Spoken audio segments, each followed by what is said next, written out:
Matters. The title suggests many things. The important issue is the world revolves around business, society, organizations, individuals, and even religion survives and thrives because of business. Business has to encompass not just financial commodity and service transactions. It has also to include welfare, justice, empowerment, environmental, and other issues too. Every week, Business Matters will delve into aspects of business that impact our lives. We will seek out extraordinary and ordinary people who have done extraordinary things. Facilitators, educators, and entrepreneurs will be invited to inspire and enlighten our listeners. Join Anwar Mullah for an interactive show and find out what really matters in business. أحب الوفاء بشتى الصور أحب الوفي الأمين أهل الوفاء كلون استحى. أعوذ بالله من الشيطان الرجيم بسم الله الرحمن الرحيم الحمد لله رب العالمين والعاقبة للمتقين والصلاة والسلام على رسوله الكريم سيدنا محمد وآله وأصحابه أجمعين برحمتك يا أرحم الراحمين. All praise be due to Allah, the Lord, cherisher, nourisher, sustainer, and master of the universe, the most gracious, the most beneficent, the most merciful. Ya Allah, it is only you that we worship and it is your guidance that we seek. Ya Allah, keep us in the straight path. Ya Allah, shower us with your choice of blessings. Ya Allah, shower us with your mercy. Ya Allah, guide us. Greetings, salam, salutations on our beloved Nabi Muhammad Rasulullah sallallahu alayhi wasallam. It is now 13 minutes past 7 Central African time on this beautiful and warm Monday evening, the 1st of December 2025.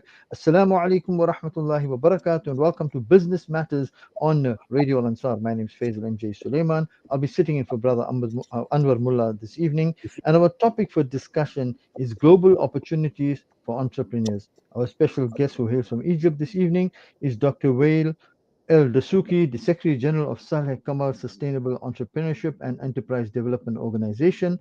And we say Assalamu alaikum wa rahmatullahi wa barakatuh to Dr. WAEL DESOUKY, and Jazakallah khair for joining me in the program this evening.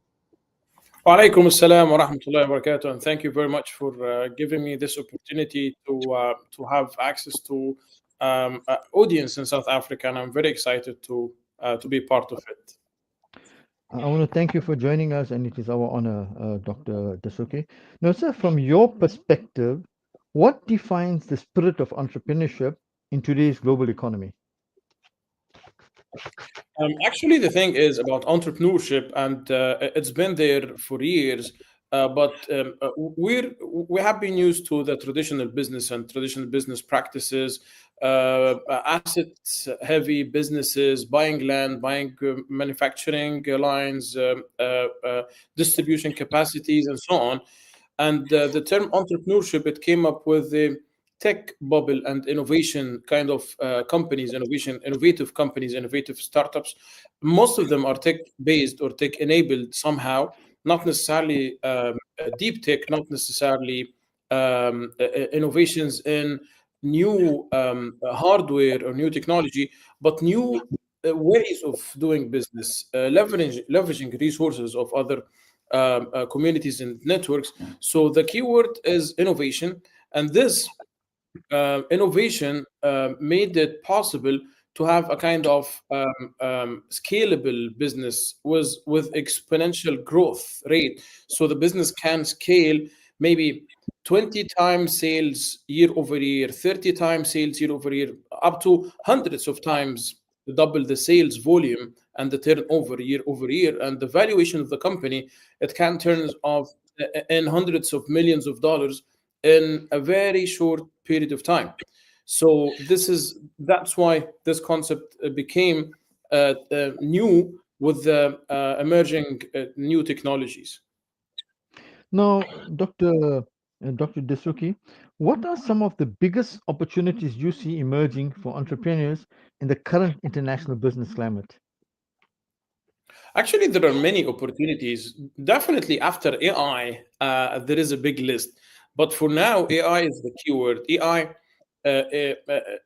is part of everything. AI is part of tourism, is part of agribusiness, is part of any manufacturing, is part of all business and all disciplines, is part of logistics.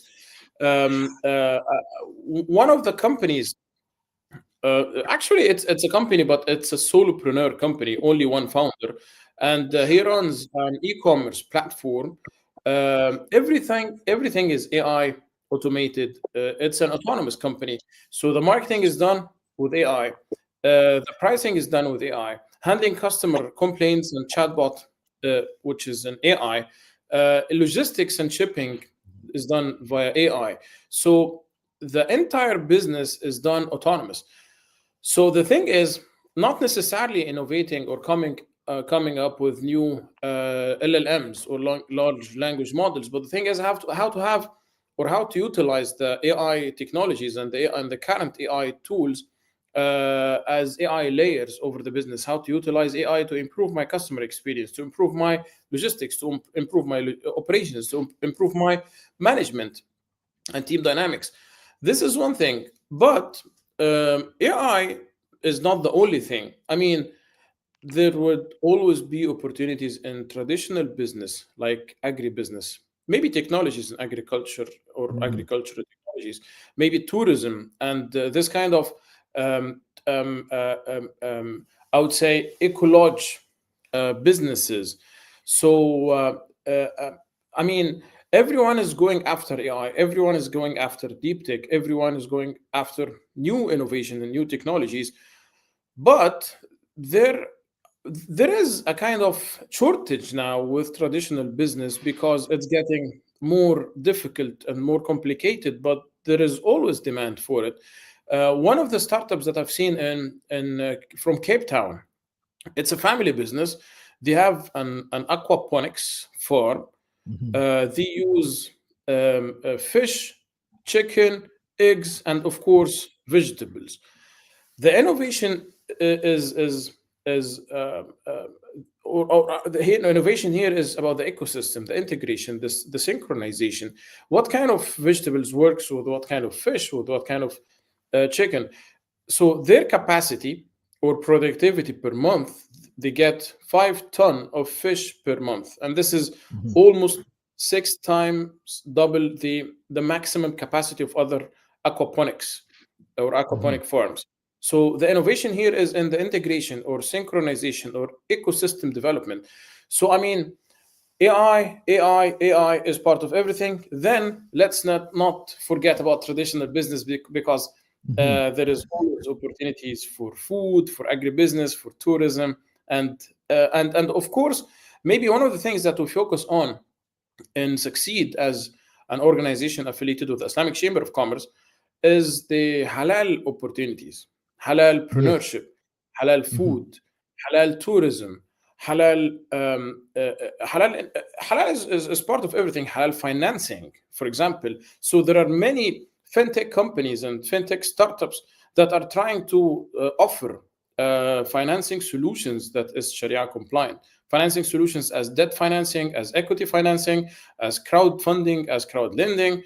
There are many alternatives and even investment vehicles, so people can invest in stocks, maybe stocks, Dow Jones, for example, but only invest in Sharia compliant stocks. So, there is a massive opportunity for Muslims globally in this space as well. Jazakallah khair for that.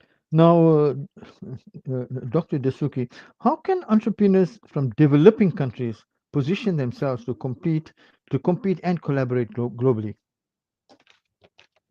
Yes, this is very important. I come from Egypt, and we've been working with startups for so many years in many sectors. And it happened in one of our acceleration programs that we've sent some startups to Germany, to Berlin, to Karlsruhe, to Munich, to Stuttgart. And we've also sent startups to China and startups to Japan and startups to Saudi Arabia. Most of the German ecosystem, they were very much interested in robotics, next generation of autonomous vehicles, next generation of car batteries, electric car batteries, next generation of AI. But when it comes to innovative solutions in logistics, innovative solutions in tourism, innovative solutions in agribusiness. They are not that much excited about it. So, and this is a big difference, because when we're talking about developing economies, developing countries, or maybe different clusters, not necessarily the Silicon Valley model or the American market or the European market. For example, let's talk about the OIC economy, Organization of Islamic Cooperation, the 57 Muslim countries. There is a massive business opportunity and exchange of opportunities between these countries and between these nations, because there are so many similarities in terms of perceptions, usage and attitude, consumer preferences, maybe lifestyle, and many parts of it. And so exchange of products, exchange of imports and exports between these countries, exchange of technology, exchange of startups. So, for example, when a Tunisian company wants to penetrate the Indonesian market or Nigerian market or Saudi market, it's quite better opportunity for this company from Tunisia, maybe from Egypt, maybe from South Africa, and it's better or it's easier to compete with this ecosystem rather than competing with other companies in the US or other companies in Germany or other companies. So, I mean, there is an opportunity in emerging market. It is even in some cases, or some, I would say, business leaders, they say that it is better to penetrate these markets because the markets are easier to penetrate. There is a big room for innovation because of the market. It's not as advanced as other markets. Now, sir, having said that, in your experience, what are the key qualities or mindsets that successful entrepreneurs share? Yes, this is very important because the difference between entrepreneur and a multinational company is the founder or the founding team. And based on what we've seen, the founding team, they are very agile, very flexible, very resilient. And in the beginning, they start with an idea in mind, they start with a plan, they start with a business model. But most probably, maybe 90%, it turns to be a different thing, a completely different, maybe different idea, maybe different business model, maybe different pricing, maybe different market, maybe different product attributes. So this is one of the main things about the entrepreneur. They don't know exactly the market dynamics like the multinational companies. They invest in research, they invest in understanding the market dynamics. In addition to that, they hire the most, or they pay the most professional and well-paid executives, and they probably penetrate the existing market with the existing dynamics. But for entrepreneurs, it's a new market, new concept, new idea. Even there is no best practice for this market, so they must be resilient, they must be agile, they must be flexible. This is one thing. The second thing is the team dynamics.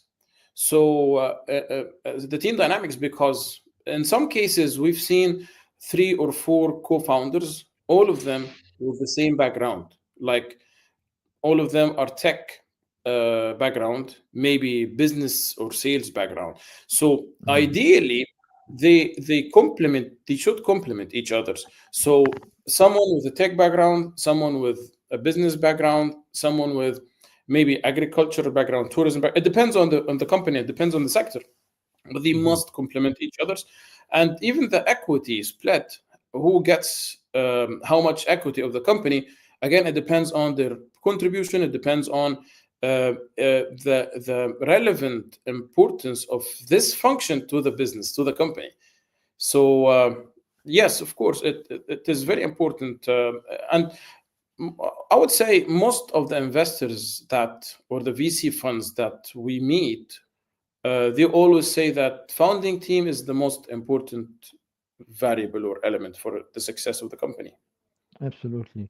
Now, sir, how important is ethical and values-based entrepreneurship in building sustainable and trusted businesses? Allah, I love this question because it's getting somehow common now. Many maybe organizations they speak about impact entrepreneurship or impact investing. The word impact is very exciting because impact means that the purpose of this company it has an impact or maybe Mhm, developing the society, developing the economy. The word ethical entrepreneurship is more comprehensive because mhm, ethical means that of course the impact of the business must be there. It's a business that brings positive impact to the society. In addition to that, all aspects of the business should be ethical in terms of marketing. The marketing messages, the label, the content on the label must be ethical. The advertising messages, like some companies on TikTok or Instagram, they exaggerate in the marketing message. They overpromise their consumers, and when you get a product, you find it's something else. This is unethical. mhm, And the HR practices, HR in terms of team compensation, salaries, commitment, and all the HR practices must be ethical. And the use of data, client data, this is very important. yes. Everyone must sign or sign the consent form or agree about the data usage policy. And in some cases, it's not ethical, and we have to sign it to use the product. So, what kind of utilization of my data or your data? It must be ethical. The Mhm, use of AI, there is a big move towards ethical AI in the biggest universities in the world, how to use AI in an ethical way. So, I mean, ethics is in every aspect of the business. And of course, first thing, the purpose of the business. Are you selling tobacco or maybe alcohol? Or your company is helping the community or agribusiness and trying to feed people? So I mean, ethical entrepreneurship is a very important concept, and this concept for us at Succeed specifically is I would say our main slogan or main label. We are trying to promote this concept worldwide. We just came from Mecca. We had a Mecca Entrepreneurship Forum last week, okay, and yes, and the theme of the forum was mainly focused on ethical entrepreneurship, ethical in terms of ethical money, even and ethical financing, and ethical mhm. marketing, and ethical HR, and everything. So this is a very important concept, and we are trying to work hard to promote this concept, inshallah. Inshallah. I mean, we're going to take a quick ad break. We'll continue on the other side of this. Do stay with us, Doctor. Sorry? See, we're going to take an ad break. So do Of stay with course. us. We take a quick Yes. break. Thank you, Doctor. Thank you. Okay, inshallah. Ansaar. Come to Simplex Radio. Visit our showroom for the full range of car audio. Our TV department carries top brands with quality LED panels, full HD to Ultra HD, and now the experience of Super Ultra HD. Visit our theater rooms and transform your home with brands like Onkyo, Integra, Denon, Boston Acoustics, Yamaha, and more for quality audio visual experience. Now available, full range of home appliances. A one-stop shopping experience. Call 031 306 4029 or Kenilworth Park, 202 Brickfield Road, Overport. Simplex Radio, the name you can trust. Get ready to elevate your fitness game at First Fitness in Durban's Berea. With a spacious free weight area, award-winning equipment, and exclusive ladies-only parking and training level, we've got everything you need to crush your goals. Hit the ground running on our outdoor track or unleash your inner warrior in our MMA and boxing dungeon. Plus, enjoy high security and ample parking. And don't forget to refuel at our Halal Coffee and Health restaurant for the best in coffees, smoothies, and healthy eats. Join us today and redefine your fitness journey. journey. First Fitness, dare to be extraordinary. Dreaming of your next getaway? With Show Mirage Travel, the world is within reach. From island escapes in the Maldives, Mauritius and Seychelles to iconic cities like Dubai, Istanbul and Egypt, we've got you covered. Sports lover? Catch Formula One, Premier League matches and major global events live. Whether it's luxury, family adventures, spiritual journeys or sport travel, we make it seamless and unforgettable. Book now at miragetravel.co.za or call 031 208 4222. Your journey starts here. On the 3rd of December, Ansaar Outreach, in collaboration with the Gift of the Givers, is hosting a special Community Health Day at 207 West Road, Overport. From 9 a.m. to 1 p.m., we're offering free audiology and optometry testing, and testing will be done for the first 60 people to arrive. So come early, bring your family, and take a step toward clear vision and better hearing. This initiative is all about serving, uplifting, and caring for our community. So don't miss out. Radio Al-Ansar, 24/7, 365. أحب الوفاء بشتى الصور، أحب الوفي الأمين الأغر، فأهل الوفاء كلو. You're listening to Business Matters, brought to you by the Minara Chamber of Commerce on Radio Ansar and hosted by myself, Faizal MJ Suleman. Our topic for discussion is global opportunities for entrepreneurs. Our special guest is Dr. WAEL DESOUKY, the Secretary-General of SALEH KAMEL Sustainable Entrepreneurship and Enterprise Development Organization. And of course, as I said, we're discussing global opportunities for entrepreneurs. Now, Dr. DESOUKY, what role does innovation and technology play in shaping the next generation of entrepreneurs, especially in the Islamic world? Now, I know you've emphasized quite a bit during the first half of the show, the importance of innovation and technology. If you could expand on that, please. Yes, of course. Innovation technology is very important to the entire world, to the entire globe, to all markets, to all countries, to all nations, to all continents. Usage of AI, usage of technology, usage of blockchain, usage of fintech, usage of even technology in health tech. So there are many startups now in the health tech space. They automate or they do diagnosing technologies to diagnose or maybe inspect or maybe to recommend medicine based on AI, based on technology. The same for agriculture. Using robots in agricultural.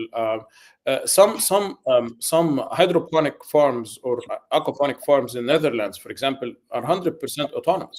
100% in terms of from planting the seed till harvesting and all the process, even insect killing is done via drones. But when it comes to the Islamic world, again, it's part of the global ecosystem, but there are other opportunities to be added. For example, in the fintech space, I know so many businesses and so many startups in the fintech. They are trying to build Sharia compliant financing products. Like Wahed, like Facet, like Kestrel, so you can access many investment opportunities or investment funds or VC funds through a technology platform. Maybe another company in Saudi Arabia, and they just got an investment from Hassan VC in Malaysia, Ta'min Takafuli. So it's an insurance company, but Sharia compliant insurance, and they use blockchain in the back end of their company to make sure that they are using a safe technology.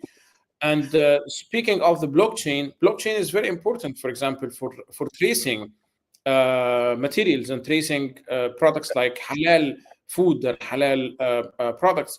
One of the main challenges is tracing the sources of every single ingredient of each product. So blockchain can be very useful.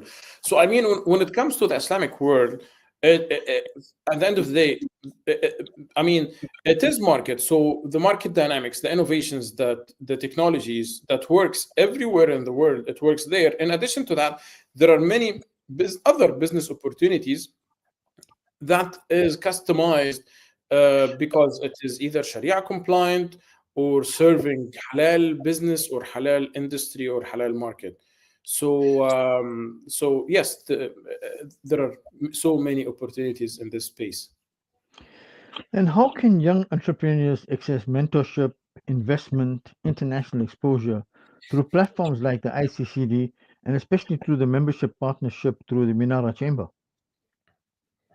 Chambers of commerce are very essential and important vehicle and supporters to entrepreneurs.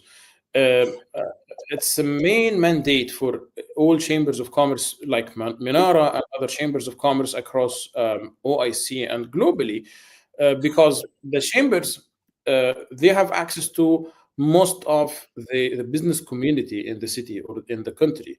And what really entrepreneurs need is this access to this network. There is a study by the top accelerators in the world globally, and they were asking about what exactly entrepreneurs need to scale or to be successful at their business. Do they need training, like traditional training offered by academies or maybe universities and so on, or do they need investment? Just direct investment, or they need access to mentorship, and what kind of mentorship?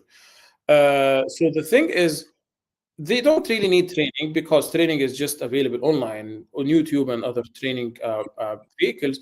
And for investment, most of the startups that we meet are not investable yet. They are not ready to get investment, so they need to be ready to that. So they really need mentorship. And what kind of mentorship?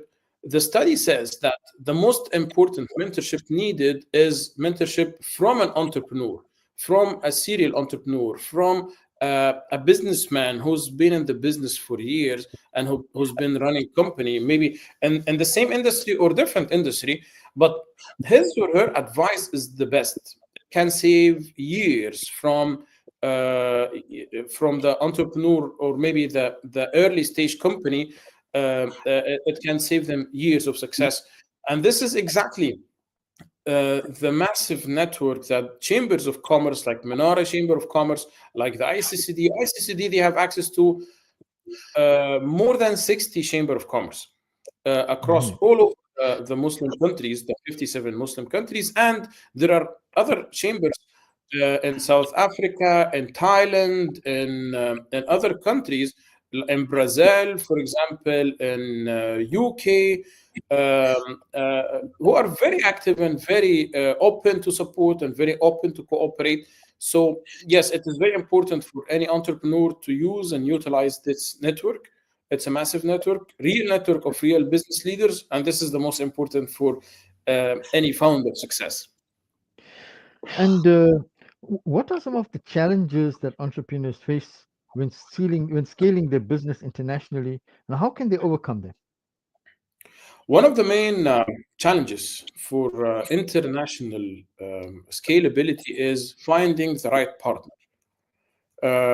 I've done my PhD on this is, by coincidence, this topic is specifically my PhD study. I've done my PhD on how startups can be internationally oriented. What are the opportunities? What are the challenges? What are the strategies that they can utilize?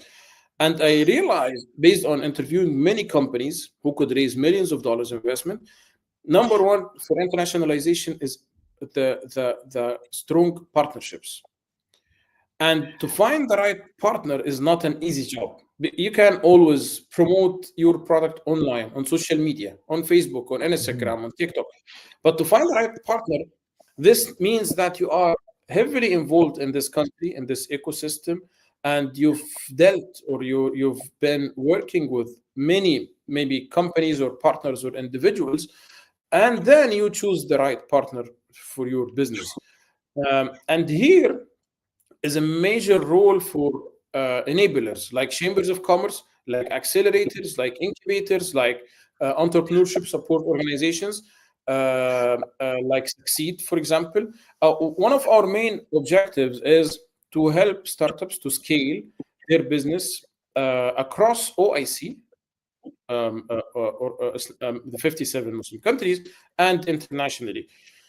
Because we have access to chambers of commerce. We have access to partners in Malaysia, Indonesia, Saudi Arabia, Egypt, Bahrain, Qatar, you name it, in different countries, different parts of the world.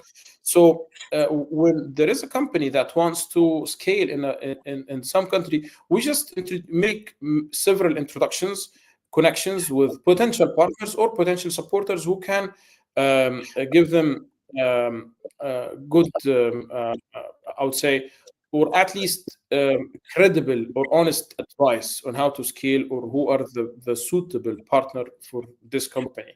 So partnerships is the most important for internationalization. And how do you see collaboration between entrepreneurs across regions such as Africa, the Middle East, and Asia contributing to inclusive global growth? I think this could be somehow relevant to the previous question, because collaboration and partnerships is very important. Um,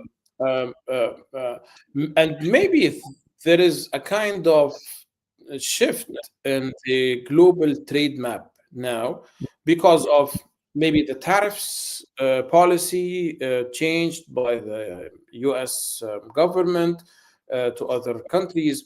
So and other and maybe the cost of energy as well.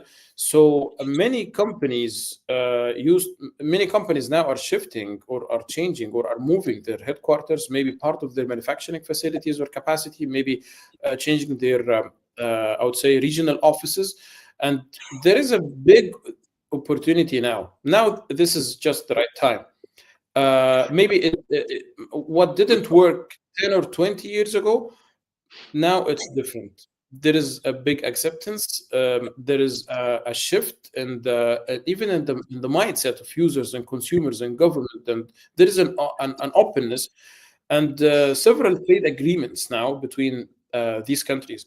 So on macro level, on government level, there is momentum, there is support, and of course, for entrepreneurs or for startups, for a startup in South Africa to scale to Egypt, for example, to scale to Nigeria, to scale to Saudi Arabia, there is a big opportunity.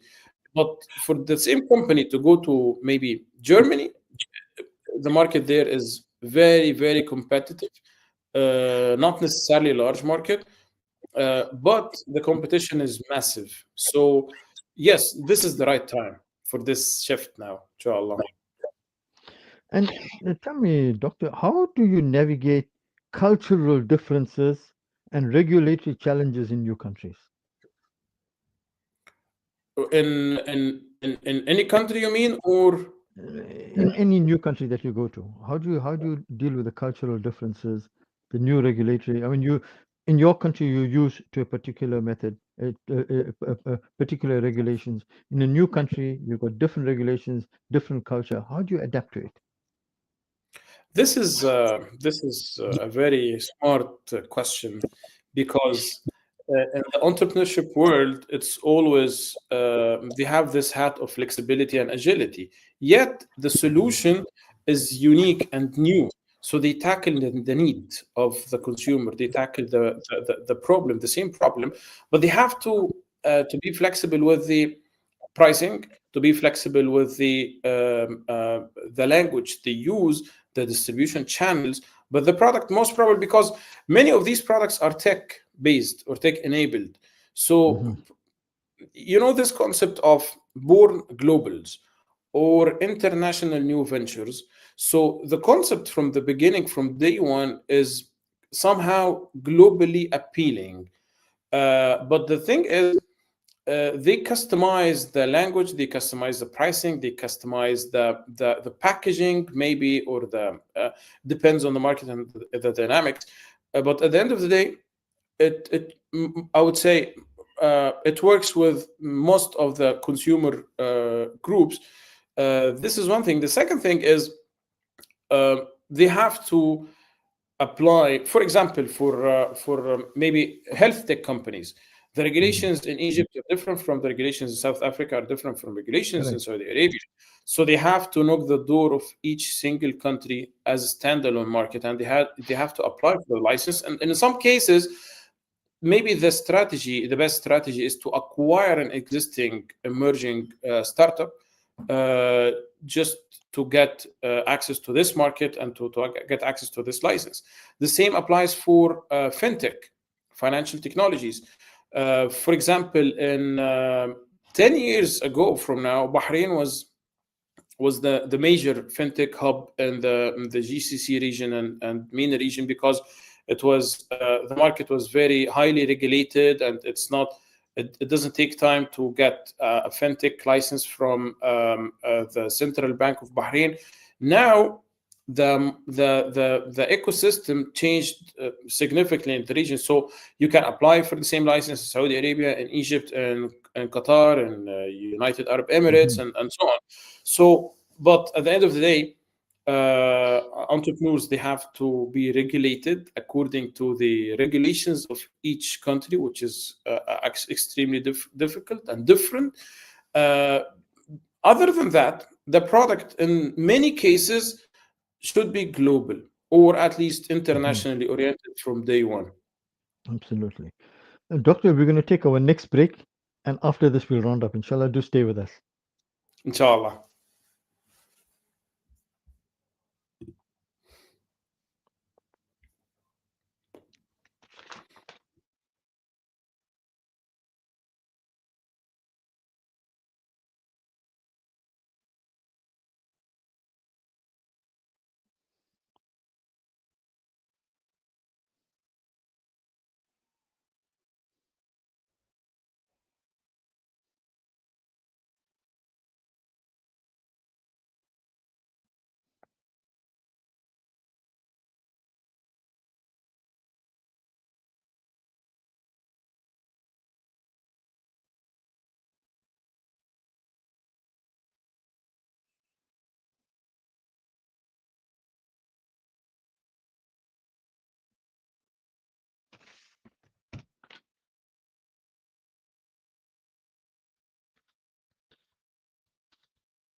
أحب الوفاء بشتى الصور، أحب الوفي الأمين الأغر، فأهل الوفاء كلون السحاب وحسن الربيع وكأن المطر.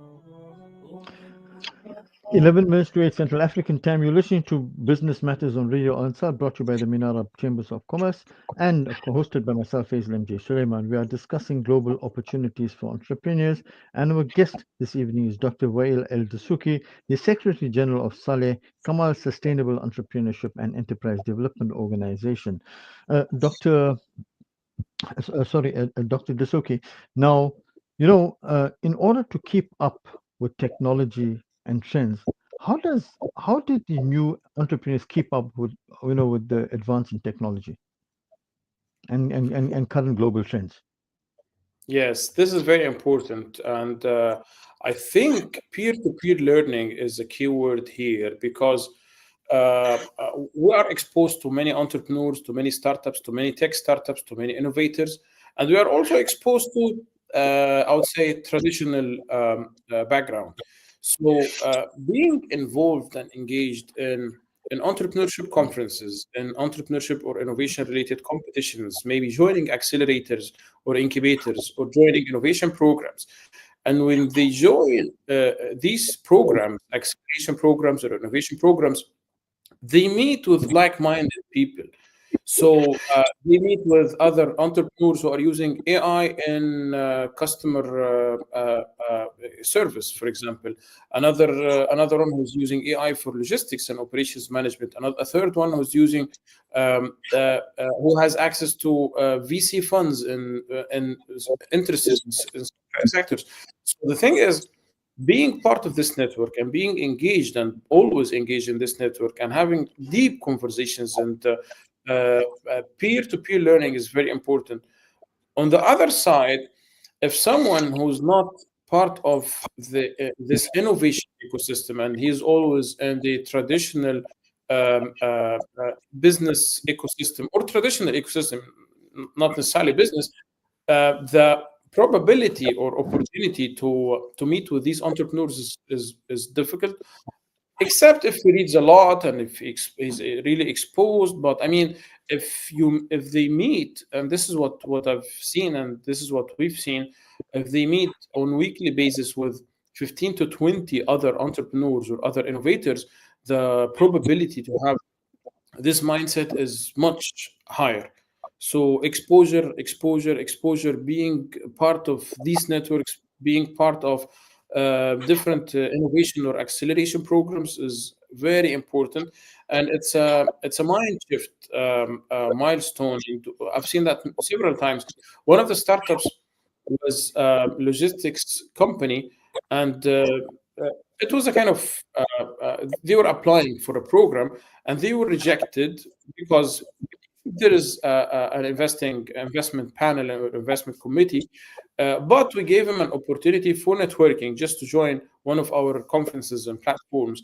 When this company went to this conference, he met with other investors and other entrepreneurs, and they started to mentor him. In 2 months, he changed the idea completely, and then in 1 year, he exited or sold out his equity from this company for a massive amount of money, and then he joined a third company for 40% equity. The starting point was exposure. So exposure is very important. Thank you, sir. Dr. WAEL El-Dessouky, I want to thank you for joining me in the program this evening. It's really been very informative and been wonderful talking to you. But I'm sure that you have a message to aspiring entrepreneurs who want to turn their ideas into lasting, impactful businesses, sir. Maybe what I can say is just start, because many entrepreneurs, when they think of a business idea, they go into this analysis paralysis kind of. We want to develop a business plan and business model, and we want to wait until we have the best version of our idea, and we won't just start, because most probably they will change. So start quickly to change quickly to be successful or to succeed faster. Otherwise, if they keep on waiting until they have the best version of the idea, this means that they are losing time. And whenever they start, they will change probably, because this is most of the successful companies globally. They have changed and pivoted and updated and changed their business model several times till they reach this final or updated version of the product. So start now and then let's see what's happening. Thank you. I love that advice. Dr. Dessouky, thank you very much for joining me in the program this evening. And, really, as it's been very informative, and I've learned a lot personally. I'm sure our listeners have learned as well, and we thank you for it. So all the best to you, and Assalamu alaikum wa rahmatullahi wa barakatuh. Wa alaikum assalam. It's an honor, and thank you very much for this amazing interview. Thank you. Thank you, sir. Walaikum assalam wa rahmatullahi wa barakatuh. We spoke to Dr. WAEL El-Dessouky, the Secretary-General of SALEH, KAMEL Sustainable Entrepreneurship and Enterprise Development Organization, and he spoke to us about global opportunities for entrepreneurs. Time for us to round up. You'll be listening to the news, and thereafter you'll be listening to Q&A with Mufti Abdul Qadir Hussain Saab, and of course that program is hosted by Hafiz Hussain Wadi. Time for us to round up. So for myself, Faizal M.J. Suleman, I must thank Sister Amina from the Minara Chamber of Commerce for having produced this program, and of course Brother Asif Pili for having attended to the technicals and to have engineered the show. And Asif, thank you for the job well done. All the best to you and enjoy the weekend from enjoy the evening. And from myself, Faizal MJ Suleman. Assalamu alaikum wa rahmatullahi wa barakatuh.